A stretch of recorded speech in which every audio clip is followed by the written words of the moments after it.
Saquon Barkley had a massive 2024 season, but we're a little bit concerned about him in 2025. We'll explain why next.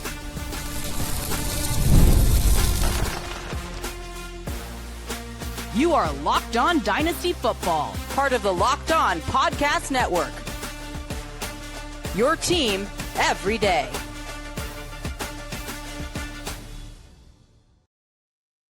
Welcome back to the Locked On Dynasty Football Podcast, part of the Locked On Podcast Network, your team every day. We'd like to thank you for making us your first listen of the day.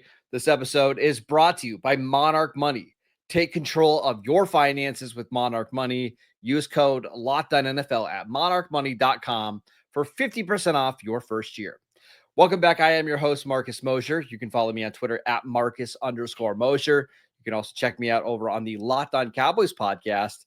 And joining me today, as always, is Michael Fabiano. Follow him on Twitter at Michael_Fabiano. Also check out all of his great fantasy and dynasty work over on SI. Fabs, you and I were talking earlier last week about Saquon Barkley and the Madden curse and all of that. And the more we started to talk, maybe the more concerned we got about Barkley going into this year. So why should dynasty managers be concerned about Barkley moving forward?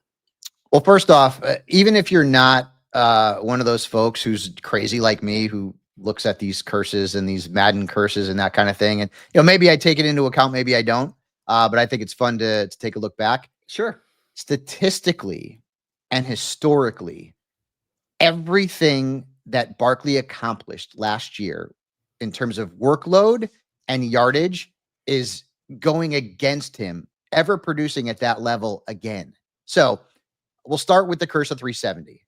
You've heard of this, right? So for those who don't know, the curse of 370 is running backs who have touched the ball 370 or more times in a given season, typically have a fall statistically the next year, and sometimes it's drastic. And I went back and looked at the data dating back to 2010. And there have been several instances of this happening. And not all the players saw significant drops, but the majority of them did. Josh Jacobs dropped 147 points in 2023. We saw Jonathan Taylor drop 226 points in 2022. Derrick Henry dropped 139 points in 2021. Like I can keep going on, guys. DeMarco Murray, who Marcus and I both remember from his days as a Dallas Cowboy, had that huge breakout season, was just phenomenal, dropped 166 points after a season with over 370 touches. Adrian Peterson saw a pretty significant drop of 114 points.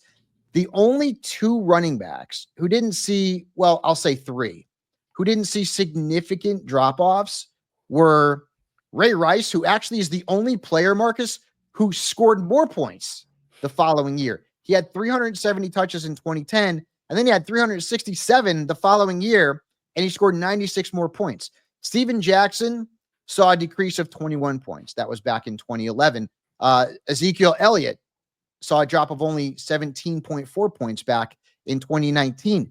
But everybody else saw a pretty significant drop. Now, some of them were like Le'Veon Bell, who held out, and then David Johnson, who got hurt in a week 1 game against the Detroit Lions back in 2017. So, those are part of the research, but we understand that these guys didn't play. But still, these players, Christian McCaffrey in 2020, 380-point drop, got hurt. So and listen, Saquon Barkley was awesome last season. This is only the first of the concerns that I have. Well, about Barkley. And I can remember other running backs. If you go back past 2010, yes. Remember when Larry Johnson had like 400 carries that one year, and then next year, nothing. Got hurt. And it's not just that, Barkley had a big regular season touch total. He had over 100 touches in the NFL playoffs. And I kind of feel like NFL playoffs or a carry in the NFL playoffs is like worth 1.5 regular season carries. So when you're talking about somebody who is well above 400 touches, it does have you a little bit concerned. Yeah. The next category is running backs who have seen over 400 carries combined in the regular and postseason. And I went all the way back I mean, I'm dating back to 1979 and Earl Campbell. For those of you who don't know who he is, go look him up. He was freaking amazing and a lot of fun to watch in those powder blues.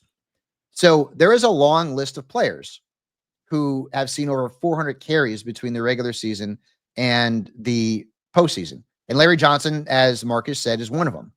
And the drop in points is significant.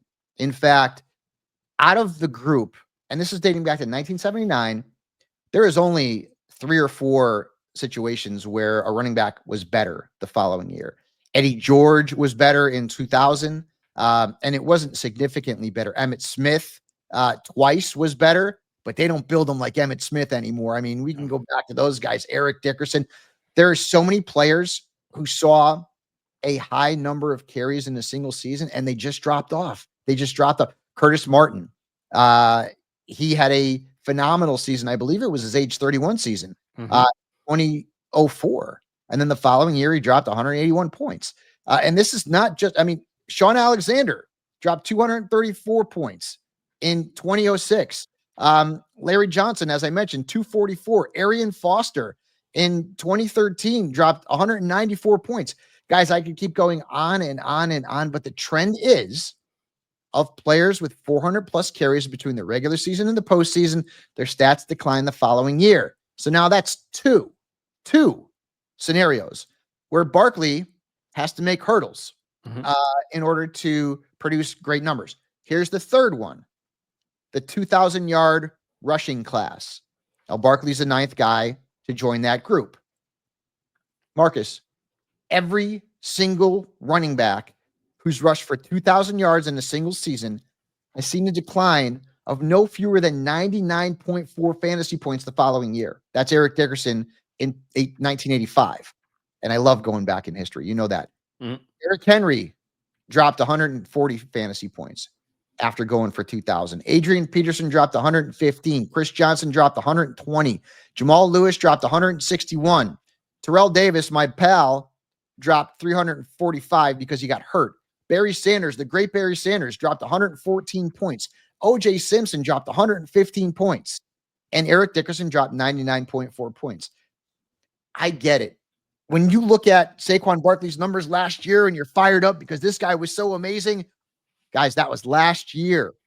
And even in a redraft, I got to be honest with you, I'm going to have a hard time drafting Saquon Barkley in round 1. And he's coming off of a historic, you have to beware of the magical season. And in Dynasty, it's even more of a risk. Why? Long term.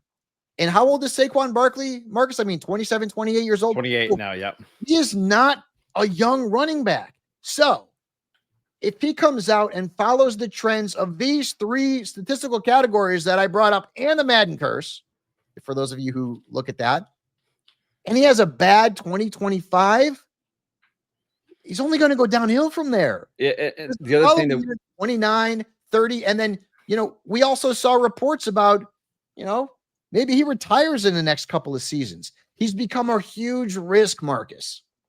Yeah, he said that Barry Sanders was his favorite player, and Barry Sanders just left early, right? I think Barry retired at age 30, I believe. We're 2 years away from that for Saquon. On top of all the concerns that you mentioned, the offensive line lost, they lost Mekhi Becton this year. Lane Johnson's getting older. They had really good health on that side of the ball. And it's not like Saquon Barkley's been the most healthy running back for his career. He's been somebody that is prone to missing time. So there are a lot of factors here. However, I want to just say this really quickly in Dynasty leagues before we move on. You have the top 3 running backs, Bijan, Jahmyr Gibbs, and Ashton Genty. Saquon's at RB4, and I'm with you on all those concerns. I just have a hard time putting anybody else above Saquon. I don't know that I'm putting Devon A-Chain or Breece Hall or Bucky Irving ahead of Saquon yet. I would agree it's difficult, but based on the trends and the research and the stats, you might be somewhat disappointed if you don't do that. But I get it. In a vacuum, I'm probably right there with you. I'm like, damn. It's just, I think we're... Am I really going to pass on him? Yeah, I think what it really is more the Fabs is that when you're looking at like startup drafts, Saquon Barkley is 13th overall. But would I take Drake London who is going behind him in ADP over Saquon? Absolutely. Would I take Marvin Harrison and Garrett Wilson and all those guys? Yeah. He's still RB4 for me, but I think you're just moving him down in your overall rankings, not so much your running back Right. rankings. All right, let's talk about a couple other players that had massive seasons last year who could be in for some regression in 2025. Let's discuss Jayden Daniels next. This episode is brought to you by Monarch Money. Have you ever checked your bank account and wondered, where did all my money go between dining out, online shopping, and entertainment? It's easy to lose track, but that's where Monarch Money comes in, your personal CFO, giving you full visibility and control over your finances. Monarch Money isn't just a budgeting app. It's a complete financial command center. You can track all of your accounts, all of your investments, and your spending in one place, so you could stop managing your money and start building your wealth. We've been using Monarch Money at my house for the last 6 or 7 months, and we realized how much money we were just throwing away. It's gotten really hard that a new coffee shop has just opened up a couple miles from my house. That's made it really difficult to save money, but with Monarch Money, they can help me track my finances, create a budget that makes sense. So take control of your finances with Monarch Money. Use code LOCKEDONNFL at monarchmoney.com for 50% off your first year. That is monarchmoney.com, code LOCKEDONNFL for half off your first year.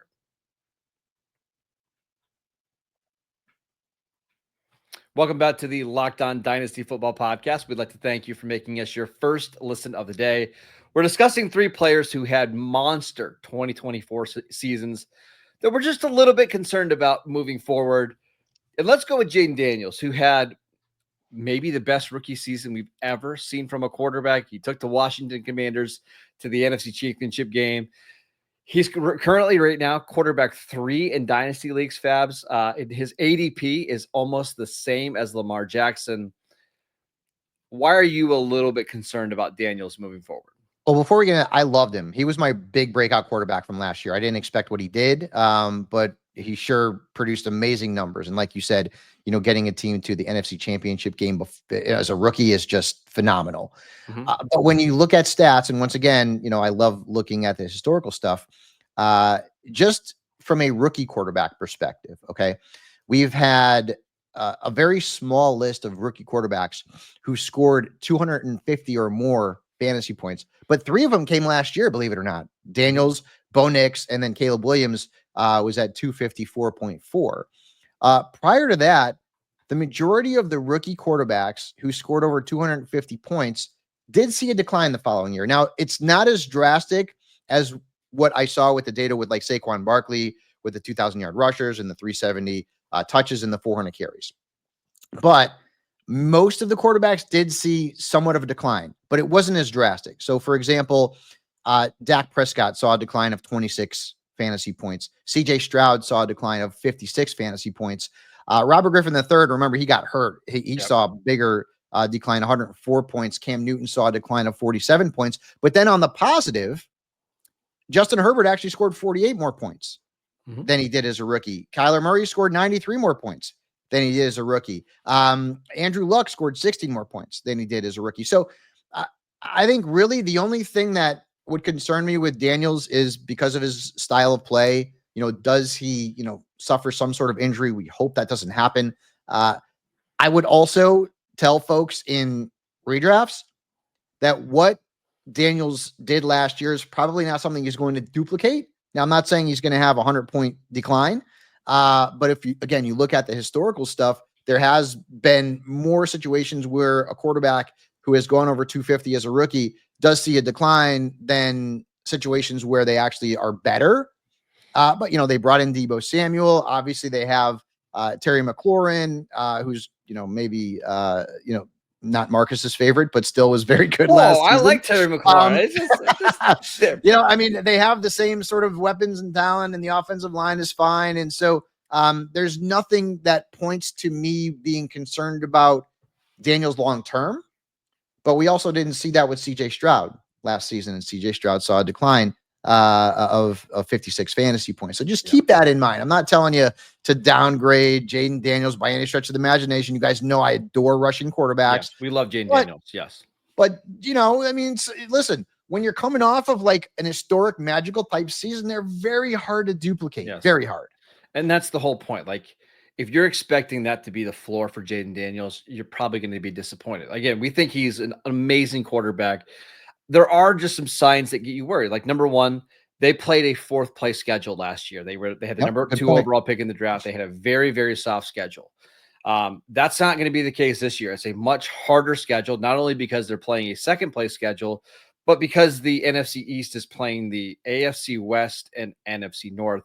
Those might be 2 of the best 3 divisions in football, on top of the NFC East being really good.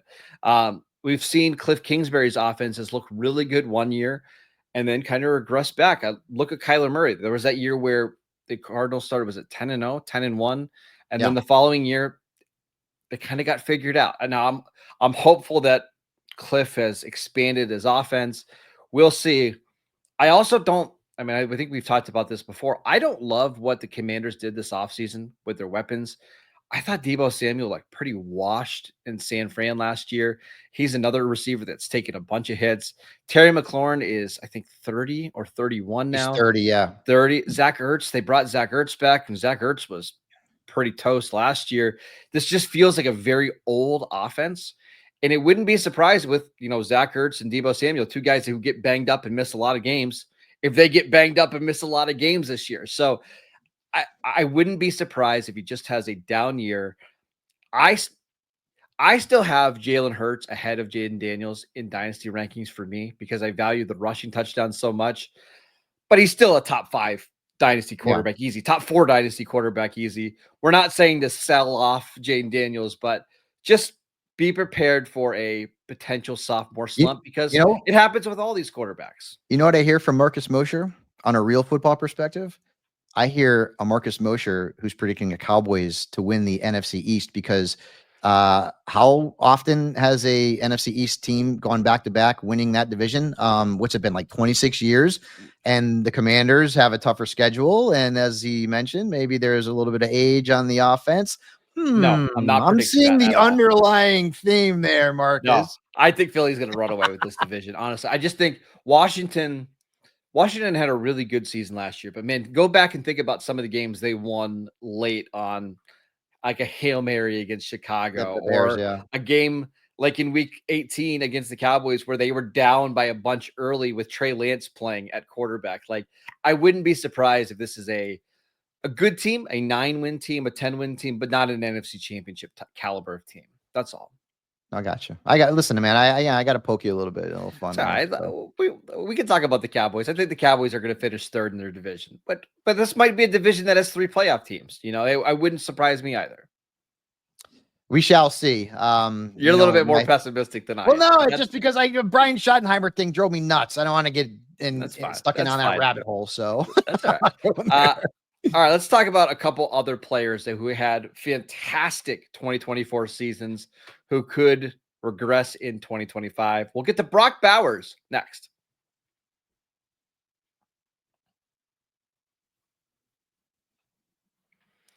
Welcome back to the Locked On Dynasty Football Podcast. We'd like to thank you for making us your first listen today. For your second listen, check out the Locked On NFL Scouting Show. As training camps get closer and moves are being made, host Kyle Krabs and Joe Marino will make you the most informed NFL fan this offseason. Find Locked On NFL Scouting on YouTube or wherever you listen to your podcast. All right, let's talk about Brock Bowers, who I believe finished as tight end 1 during his rookie season. Only the 3rd tight end ever to have 1,000 yards during his rookie season. He is the only tight end ever to be named a first-team All-Pro as a rookie. If he was going to regress in 2025, how would that happen? I think you have to expect some regression. I really do. That is literally like, the best season for any rookie tight end ever. He broke the record for the most catches by a rookie receiver. And Malik Neighbors would have actually been there, but Bowers was better. And I love Brock Bowers. I love them coming out of college. I got him on one of my dynasty leagues, and trust me, I am, skipping all the way to the bank with that. but you have to expect some level of regression. Okay, Jacoby Myers is back. Geno Smith is now the quarterback. They've actually got a running back now. They've got a running game. Yeah. With Ashton Genty. So it's not, and they brought in Jack. Is it Besh? Besh. Yep. Thank you. I got it right. Because I see that and I think Beck, and it's Besh. Yes. So I was right on that one. So they've got some more weapons. Okay. And I think Genty obviously is the big one there, because they're going to center that offense in part around Ashton Genty and what he can do. Remember Pete Carroll in Seattle with Marshawn Lynch, and, Ashton Genty potentially grades out as a better player than Marshawn Lynch, especially as a pass catcher. I mean, this kid can do it all. So if Brock Bowers this season comes out, Marcus, and has 80 catches for 890 yards and 8 touchdowns, awesome season, great season. Yep. But he regressed. And so the ceiling is so high. And this is something that we could talk about too, throughout the offseason as we get into drafts. There are a lot of players like that, like, Jayden Daniels, like Saquon, certainly Bowers, who we are drafting based on a ceiling, potentially magical, historical, never to be duplicated again season. And you got to be careful with that. Now with Bowers and Dynasty, forget about it. Yeah. He is, we talked about it yesterday. He is, he's one. And then, Trey McBride's down here at number 2. He's 22 years old. The kid's going to be amazing. We love him. There's no qualms about him being the number 1 tight end coming off the board in a dynasty start. No qualms whatsoever. But again, we might be in redrafts. You may be drafting him at his ceiling. I mean, I've seen him go off the board in the 2nd round. He's certainly not going to be on the board past the 3rd round in a lot of redrafts. So just keep that in mind. It's less in dynasty and more in redraft, but just keep in mind that, Brock Bowers has got a shot to be very good, historically great, especially with 17 games per season. A lot of the older guys obviously only played in 16, but regression is certainly possible, if not likely. I just think that Pete Carroll and Chip Kelly are going to make this offense better. And that actually might be worse for Brock Bowers, because this Raiders offense had Bowers and that was about it. So they just peppered him with targets because that was their best solution to try to get back into these games. And now because of Ashton Genty, Jacoby Myers is still there. They have Dante Thornton, who they drafted in round 4. They drafted Jack Besh. They just have more weapons than they did a year ago. And they've got a better quarterback who I think is going to want to spread the ball around. I still think the floor for Brock Bowers is as high as any tight end in fantasy. I also think his ceiling is higher than any tight end in fantasy. But I wouldn't be surprised if you're right. It's a 900-yard season with 5 touchdowns, and he's dynamic and he's amazing, but he just doesn't get quite as many garbage time stats because the Raiders aren't in garbage time situations. Look what happened with Laporta. Laporta had an amazing rookie season. He was great. And then last season, there was times you're like, damn, what happened? Like, why did I draft this guy so high? Well, all of a sudden, things changed. Like Jamison Williams was much more involved in the offense, and things kind of change. Defensive coordinators and defensive coaches are going to, look at tape and say, maybe we could stop him here or there. And Laporta ultimately was good, but he wasn't as good as he was in his rookie season. And so I wouldn't be shocked if that were the case with Brock Bowers. Still very good. Don't get me twisted. But that 2024 season is going to be hard to duplicate. And if he does, we're talking about now like already on pace to be one of the best tight ends in NFL history. Yes. And I would not be surprised if he gets there, because I think he's that type of talent, but we just have to realize like how rare that would be for him to do it. Yep. One more player that I just wanted to mention quickly before we head out is Jahmyr Gibbs is being drafted incredibly high for good reason. 6 overall in Dynasty, RB2. Some people have him as RB1. Totally get it. But we do have to acknowledge that the odds of a sub 200-pound running back scoring 20 touchdowns again are pretty low, especially when you consider all of the changes the Lions have had this offseason between Ben Johnson leaving, Frank Ragnow retiring. The schedule is going to be much harder for Detroit. I mean, that's a murderer's row that they have to play this year. I think Gibbs is still very, very likely to finish as a top 3 RB, but maybe it's not maybe the points per game aren't quite as high as what we saw last year. 100% agree. I've done some research on, running backs who've had at least 18 touchdowns in a single season and what they do the following year. And typically it is regression.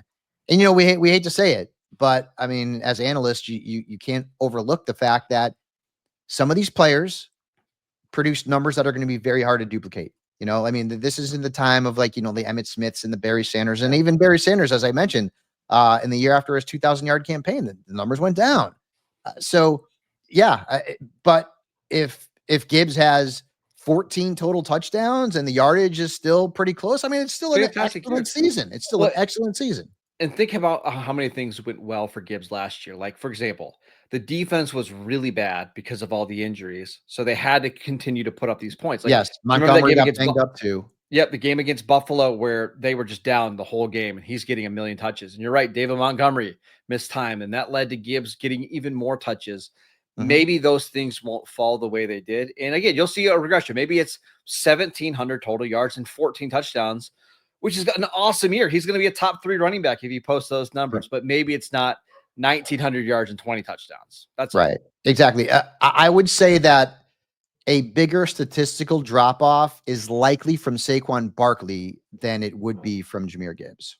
Yeah, well, it's going to be really hard for anybody to repeat 2,000 yards and all those long touchdowns. But yeah, that's all right. That is it for today's show. We'd like to thank you for making Locked On Dynasty Football your first listen every single day. Check out the channel on YouTube. Download the podcast wherever you get your podcasts. We are free and available on all platforms. Make sure you follow Fabs on Twitter at Michael_Fabiano. I'm at Marcus Mosher, and we'll see you right back here tomorrow.